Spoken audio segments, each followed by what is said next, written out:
നമ്മുടെ അമ്മയുടെ കുടുംബം. അവൾക്കൊരമ്മയും 2 അനിയത്തിമാരും ഒക്കെയാണുള്ളത്. അനിയത്തിമാരിവിടെ കളിക്കുകയാണ്.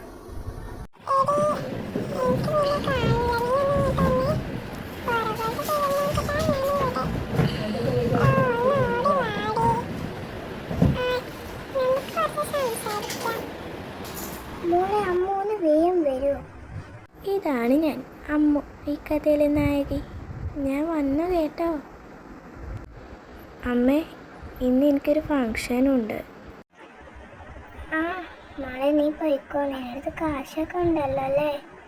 എന്നാ നീ പോയിക്കോ മോളെ. ശരി അമ്മേ. അല്ല നിനക്ക് എവിടുന്ന കാശൊക്കെ? അതൊക്കെ എൻ്റെ അടുത്തുണ്ടമ്മേ.